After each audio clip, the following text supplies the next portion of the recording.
Siapa di sini yang udah beli HP Vivo V70 FE? Gue pengen tahu seberapa nyesel kalian beli HP ini. Silahkan komentar aja di bawah. Karena jujur aja, gue sebenarnya tuh ya cuma satu aja kecewa sama HP ini. Padahal spesifikasi itu udah bagus, racikan antara software sama hardwarenya juga bagus. Cuma lagi-lagi efek modal mahal, dampaknya jelas harganya nggak murah. Tapi jelas juga ya, yang harusnya Vivo keluarin HP ini dengan varian Lite. Ya tapi memang mereka lebih milih rebranding jadi Vivo V70F ini.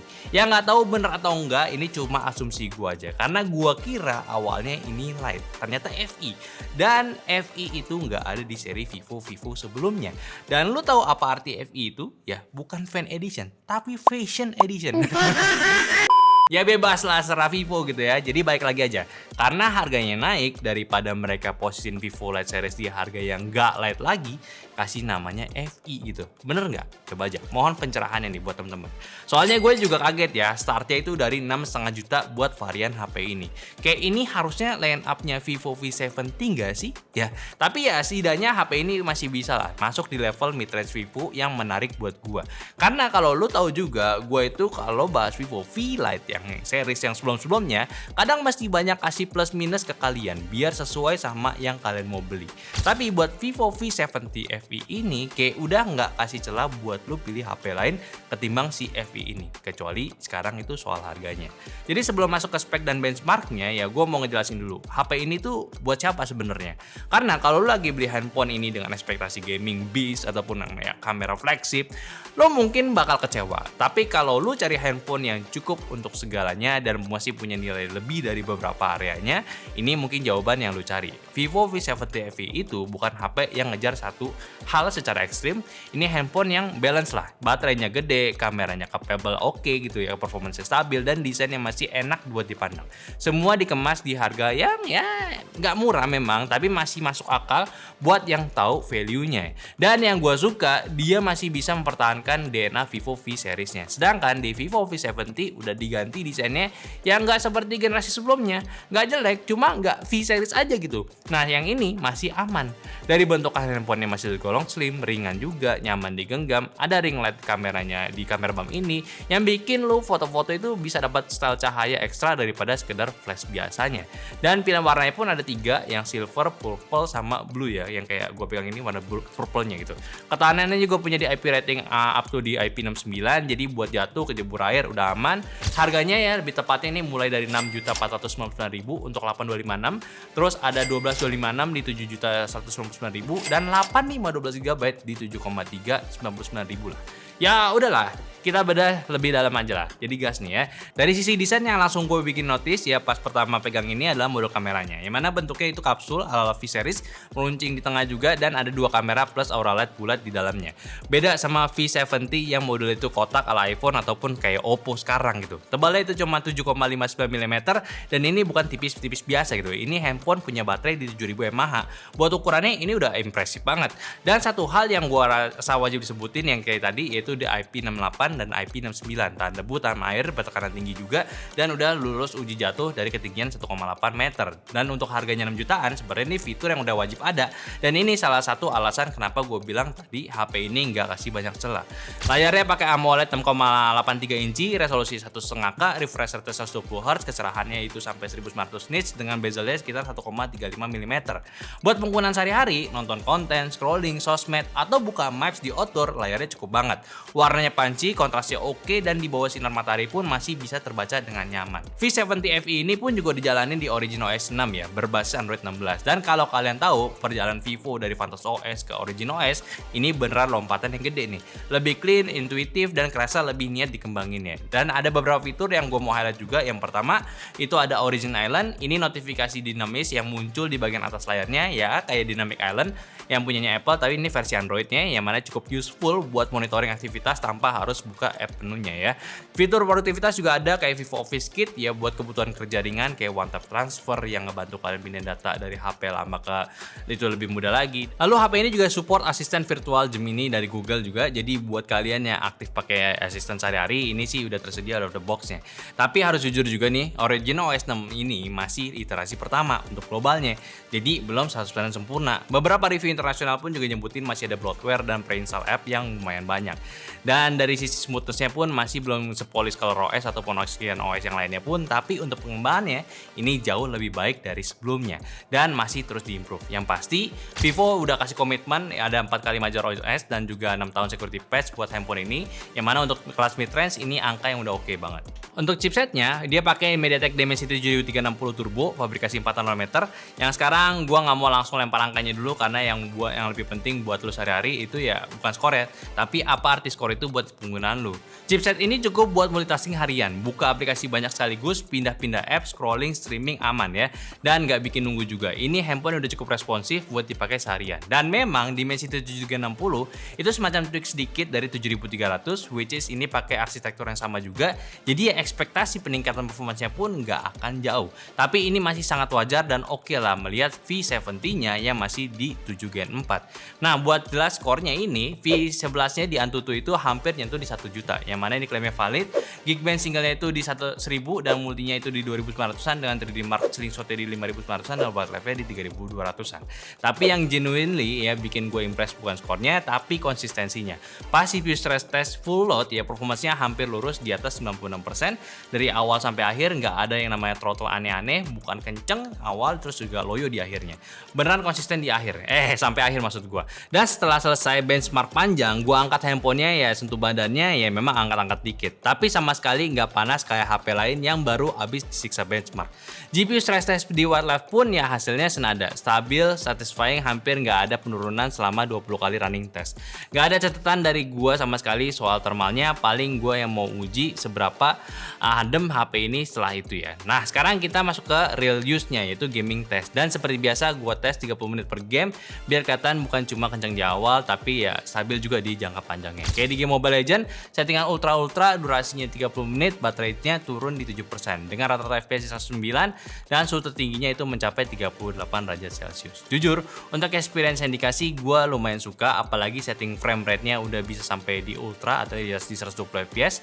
Dan untuk di harga kelasnya ini ya ini udah lebih dari cukup buat main harian. Tapi dari yang gua rasain sendiri, feel-nya memang masih rada patah-patah dan stutteringnya juga masih kerasa di mata ya. Bahkan ada momen saat lu cuma gerakin analog, lu bisa lihat hero lu tuh kayak agak ngeglitch sedikit. Bukan maksud gua ngejelekin, tapi ini ya opini dari gua aja. Makanya gua akan sangat saranin lu untuk turunin settingan grafisnya ke low. Gua tahu kedengerannya sayang, tapi percaya sama gua, feel gameplaynya bakal jauh lebih smooth dan stabil ya. Mana turunin pride lu dikit lah buat di grafis demi gameplay yang lebih enak. Lalu game PUBG Mobile ya, dengan settingan smooth extreme itu di bermain 30 menit baterai berkurang 6% dan rata-rata FPS yang dapat 57 dengan suhu tertingginya bisa mencapai 38 derajat Celcius. Jujur gue agak kaget ya kenapa belum kebuka sampai 90 FPS. Secara chipset gue rasa ini udah cukup capable buat di jalan lebih tinggi lagi. Kayak ada potensi yang sengaja ditahan aja, tapi buat gameplaynya sendiri masih cukup enjoy ya. Gerakannya responsif, aimnya enak, ada beberapa kondisi yang bikin framenya sempat drop tapi cuma sekilas dan gak sampai bikin match berantakan. Kalau lu tipikal yang kompetitif banget dan ngejar every frame-nya ya, FPS yang mentok di 60 FPS ini pasti bakal kerasa. Tapi kalau lu mainnya santai, mabar seru-seruan atau sekedar daily grind doang, ya harusnya sih aman. HP ini pun juga nggak berasa panas sama sekali selama 30 menit, suhunya masih cukup wajar, konsumsi dayanya juga standar. Jadi langsung aja kita game ketiga, yaitu game Genshin Impact. Di settingan lowest 60 FPS, durasi 30 menit, baterai turunnya 7% dengan rata FPS di 47 dan juga suhu tertingginya bisa mencapai 40 derajat Celcius. Gua ngikutin saran dari sistemnya buat main di grafik lowest ya. Dan setelah gua rasain sendiri, ini emang sweet spotnya buat HP ini. FPS naik turun dan belum bisa kekunci di 60 ya, tapi masih cukup nyaman buat ekspor map, grinding material dan lawan momon ya. Ada satu momen FPS kerasa drop pas gua lewat kota Liyue di malam hari, yang mana nih efek bloom dari lampu-lampunya itu bikin frame turun seketika, tapi cuma bentaran setelah lewat performance-nya, balik lagi dan tetap playable. Lalu untuk game yang terakhir di Ark Knight Enfield di settingan low 60 FPS, ini dengan main 30 menit bermain, baterainya berkurang 7% dengan rata FPS yang dapat 38 dan suhu tertingginya sama mencapai di 40 derajat Celcius. Experience-nya hampir sama kayak Genshin tadi, FPS-nya memang belum bisa nyentuh 60 secara konsisten, tapi seenggaknya lu udah bisa dapetin feel main yang cukup enjoy lah. Dari segi konsumsi dayanya juga nggak boros-boros amat, jadi ya selama ekspektasi gamingnya itu bisa disesuaikan, HP ini sebenarnya masih cukup. Bukan buat yang ngejar performance maksimal di setiap game, tapi buat buat main yang santai harian, semua game tadi masih playable dan nggak bikin lu stres. Lalu untuk baterainya pun juga gede di 7000 mAh, yang mana ini konteksnya sehari-hari lu artinya apa? Lu bisa pakai HP ini seharian penuh. Dari kerja, sosmed, streaming, main game pun juga bisa tanpa perlu was-was cari colokan. Dan ini handphone udah cukup buat nemenin aktivitas lu dari pagi sampai malam. Ditambah fast charging 90 watt flash charge juga, yang mana dari 0 ke 100% itu diklaimnya cuma 60 menit doang. Dan ada bypass charging pula nih. Jadi pas kalian main game sambil ngecas, daya langsung masuk ke sistemnya tanpa terus-terusan ngisi baterainya. Bagus buat jaga kesehatan baterainya di jangka panjang. Dan dari data gaming test yang udah kita dapat tadi pun juga rata-rata cuma turun di 6-7%an buat 30 menit gaming, yang mana itu wajar banget buat di kapasitas segini. Dan sekarang nih kita bahas soal kamera, yang mana mereka menjual handphone ini dengan 200 megapiksel main kamera ya. Menurut gua ini sih ya oke-oke aja, dan memang bukan jadi nilai utama pula ya, karena 200 megapiksel itu udah bukan hal yang baru juga, tapi setidaknya ada jaminan punya teknologi beaming ya. Tapi lagi-lagi yang gampang nih ya ini handphone harganya berapa? Dah itu sih ya. Dan kalau di harga segini sebenarnya sih ekspektasi memang udah mulai tinggi ya. Dan untungnya si Vivo V70 FE ini cukup bisa memenuhi ekspektasi lah, walaupun dua kamera belakang doang, yaitu 200 megapiksel OIS cam dan juga 8 megapiksel ultrawide aja. Dan tentunya di kamera depannya dia itu ada 32 megapiksel kameranya ya. Buat kamera utamanya nih, ini gue bisa katakan bagus. Apalagi di area yang terang, banyak cahaya, ini jadi salah satu keunggulannya. Which is lu tinggal point and shot hasilnya jadi. Ya memang ya mungkin udah jadi andalannya Vivo lah di beberapa waktu ini, karena mereka itu bisa punya tuningan foto yang udah bagus kayak dynamic range-nya, saturasinya, bahkan detail objeknya pun bisa dijaga dengan baik.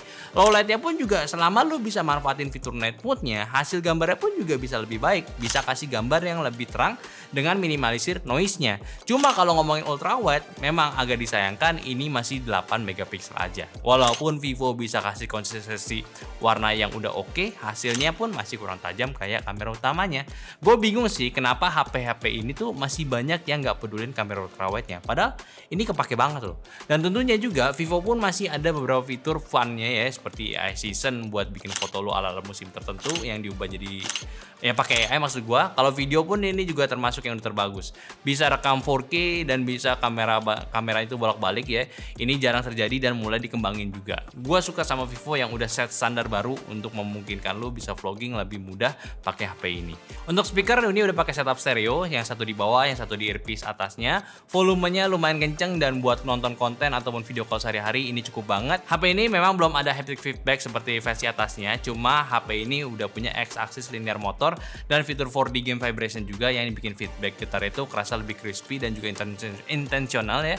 Buat di harga segini sih di era sekarang ya oke-oke aja lah. Dari sisi konektivitas, HP ini juga lengkap ya, dual SIM 5G, Wi-Fi, Bluetooth 5.4, USB-C, ya, NFC, ear blaster ada.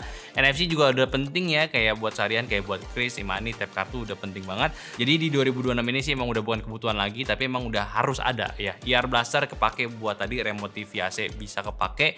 Ya buat perangkat rumah lainnya pun bisa langsung dikontrol dari HP ini, dan fingerprintnya pun udah pakai in-display scanner, dan unlocking-nya pun udah cukup responsif buat daily use. Face unlock juga ada sebagai opsi tambahan. Jadi gimana kesimpulannya? HP ini ya sebenarnya udah paket yang balance ataupun all rounder lah. Baterainya lebih dari cukup, kameranya cukup banget walaupun gak ada telenya, performance-nya ya cukup stabil dan cukup adem. Desainnya masih punya karakter dan gak norak lah. Yang jadi pertanyaannya itu cuma satu sebenarnya, harganya. Yang mana di 6-7 jutaan itu bukan angka yang bisa diabaikan lah. Dan disitulah kalian perlu jujur sama diri sendiri ya. Apakah kebutuhan kalian itu sepadan nggak sama HP yang diminta? Sama yang diminta maksud gue. Sorry. Kalau kalian cari HP yang serba bisa, baterainya tahan lama, kameranya capable buat konten, dan HP yang tahan banting untuk dipakai harian, ya gue rasa Vivo V70 FE ini masih bisa lah jadi wishlist kalian, dan gak nyesel kalau tiba-tiba lu kebeli nih handphone ini gitu. Tapi kalau kalian memang hardcore gamer yang ngejar FPS tertinggi, kayaknya sih mending iQOO aja gak sih? Intinya mah HP ini ya buat dipakai sehari-hari udah oke. Buat nemenin kerja sampai lu tidur lagi ini paling aman. Esensialnya komplit, dan di harganya yang HP-HP itu lagi naik harga juga, ini sebenarnya masih aman lah ya. Tapi balik lagi ke pertanyaan gue di awal. Gue pengen tahu siapa di sini yang udah beli HP ini. Kira-kira lu nyesel gak sih beli Vivo V70 FE? Gue pengen tahu dan kita diskusin aja di bawah. Ya mungkin itu aja lah pembahasan gue dari Vivo V70 FE ini. HP yang bagus, cuma ya lagi-lagi harganya yang bikin kaget. Tapi di era sekarang juga sih harga makin mahal. Ya udahlah ya. tinggal kerja aja cari duit gitu ya. Tapi seperti biasa kalau kalian mau beli handphone ini ya langsung aja di bawah ada di YouTube Shopping ataupun di deskripsi gue kasih link terbaik buat kalian, siapa tahu lu dapet diskon dari link kita ya. Dan jangan lupa juga untuk follow semua sosial media kita ini di Instagram, TikTok, Facebook, Discord dan semua di deskripsi. Dan terakhir sampai jumpa di video nyantai selanjutnya. Bye bye.